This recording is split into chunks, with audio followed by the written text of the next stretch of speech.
अगर आप भी अपने गुस्से को काबू नहीं कर पा रहे हैं तो यह वीडियो आपके लिए है। वीडियो को लास्ट तक ज़रूर देखें और चैनल को सब्सक्राइब करना ना भूलें ताकि आने वाली हर एक वीडियो आपके पास पहुंच जाए। अपने गुस्से को काबू करो।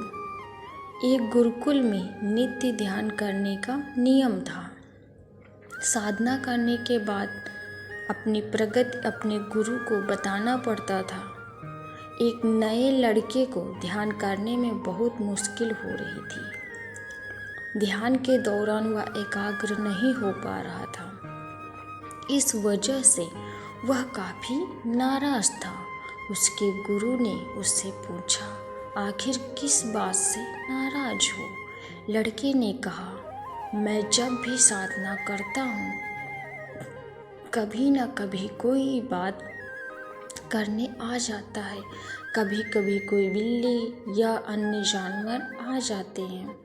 गुरु ने लड़के से कहा कि तुम अपने आसपास की हर चीज़ पर गुस्सा हो रहे हो, जबकि ध्यान का वास्तविक उद्देश्य गुस्से से बचना है। आपको अपने आसपास के लोगों, जानवरों और चीज़ों से परेशान हुए बिना ध्यान करने का तरीका खोजना होगा।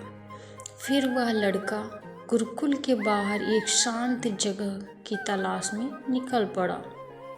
उसने एक बहुत ही शांत नदी का किनारा देखा। वह वहीं अपना चादर बिछाकर साधना करने लगा। जैसे ही उसने अपनी आंखें बंद की, उसे हवा के चलने की आवाज़ सुनाई दी तो वह नाराज हो गया। फिर वह पेड़ के पत्तों की आवाज़ सुनाई दी उसको तो फिर वह गुस्सा हो गया। जब भी चिड़ियों की आवाज़ आती तो वह उस पर गुस्सा करने लगता। उसने सोचा कि नदी के तट पर बड़ी अशांति है, क्यों ना मैं नदी के बीच में जाकर साधना करूं। वह एक नाव में बैठ गया और नदी के बीच में चला गया और वहाँ उसने ध्यान करना शुरू कर दिया। नदी के बीच में ध्यान करते हुए लड़का अच्छा महसूस कर रहा था। फिर वह रोज नाव में बैठकर नदी के बीच में जाकर साधना करने लगा। अब वह खुश था कि कोई उसे परेशान नहीं कर रहा था और वह ध्यान करने में सक्षम है। एक दिन नदी में ध्यान करते हुए उसने पानी की छींटे मारने की आवाज़ सुनी। जब उसने अपनी आँखें खोली तो उसने देखा एक बड़ी सी नाव उसकी ओर आ रही है। उसे बहुत गुस्सा आया। वह गुस्से से चिल्लाने लगा, अपनी नाव यहाँ मत लाओ, इसे मोड़ो। लेकिन उस नाव के लड़के की नाव में टक्कर हो गई। लड़का था लाल पीला हो गया, लेकिन जब उसने उस बड़ी नाव में देखा वहाँ उसमें कोई नहीं था।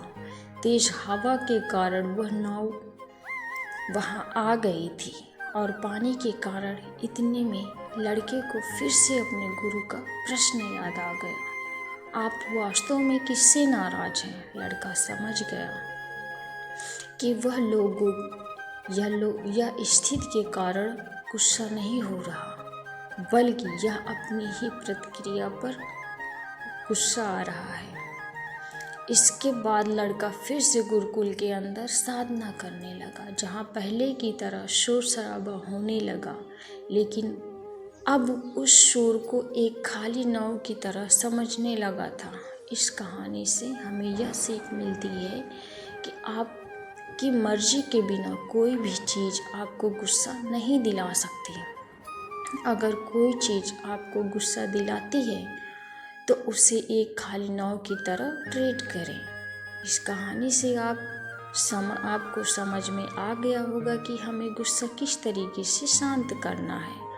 अगर कोई भी आसपास की चीज़ें हमें गुस्सा दिलाती हैं तो हमें अपने मन को ध्यान रखना चाहिए, हमें अपने मन को बहुत ही शांत रखना चाहिए। वीडियो अगर अच्छी लगी है तो प्लीज़ चैनल सब्सक्राइब ज़रूर करें।